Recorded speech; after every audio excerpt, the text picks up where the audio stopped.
সবার স্বীকৃতি পেতে পেতে গাজায় সেই স্বীকৃতি উদযাপনের মতো কেউ বেঁচে থাকবে কিনা এ নিয়ে বিস্তর আলোচনা চলছে। যদিও ইতোমধ্যে কানাডা, যুক্তরাজ্য, অস্ট্রেলিয়া ও পর্তুগাল ফিলিস্তিনকে রাষ্ট্র হিসেবে স্বীকৃতি দিয়েছে, কিন্তু তার ফলে গাজায় ইসরায়েলি আগ্রাসন বন্ধ হয়নি। ইতিমধ্যেই এ তালিকায় যুক্ত হয়েছে ফ্রান্সও। স্বীকৃতির ইঙ্গিত দিয়েছে বেশ কয়েকটি দেশ। প্রশ্ন এখন, এ স্বীকৃতি কি সত্যি মধ্যপ্রাচ্যে শান্তি ফেরাবে, নাকি হামাসকে ফাঁদে ফেলতে নতুন কোনো কুটচাল চালছে পশ্চিমা বিশ্ব? এমন আশঙ্কাও করছেন বিশ্লেষকদের কেউ কেউ। ফিলিস্তিনের আন্তর্জাতিকভাবে স্বীকৃত কোনো সীমানা না থাকায় বহু বছর ধরে সেখানে আগ্রাসন চালাচ্ছে ইসরায়েল। এই পরিস্থিতিতে ফিলিস্তিনকে দেওয়া স্বীকৃতিকে প্রতীকী বলেই মনে করছেন বিশ্লেষকরা।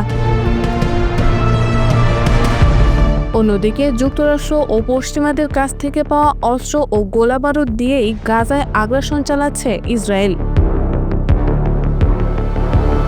ব্রিটিশ কোম্পানিগুলোকে অস্ত্র বিক্রির লাইসেন্স দিয়েছে যুক্তরাষ্ট্র সরকার। গাজায় হামলা চালাতে সেসব অস্ত্র ও সামরিক সরঞ্জাম ব্যবহার করেছে আইডিএফ। ইসরায়েলের F-30 বিমানের প্রায় 15% যন্ত্রাংশ ব্রিটিশ কোম্পানি সরবরাহ করে।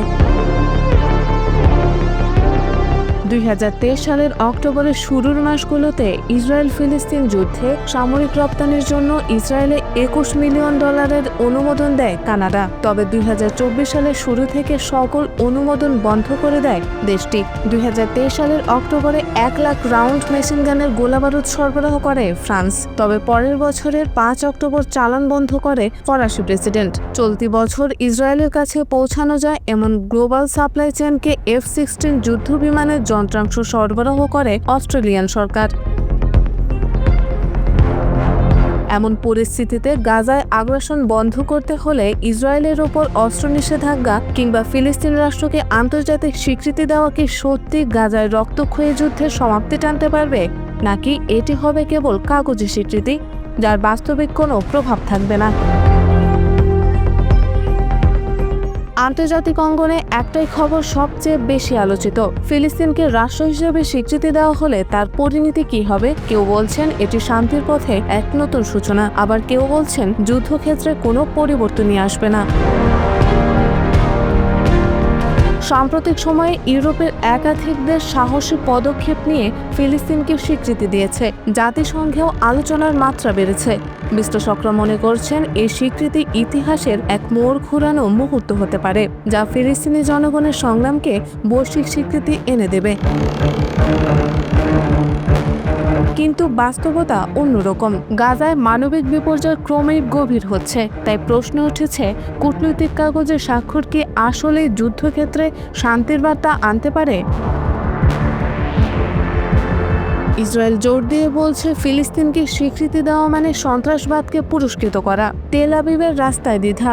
একদিকে জিম্মিদের পরিবার শান্তি দাবি করছে, অন্যদিকে সামরিক মহল আরও কঠোর জবাব চাচ্ছে। ফলে সরকারের ওপর চাপ বাড়ছে প্রতিদিন।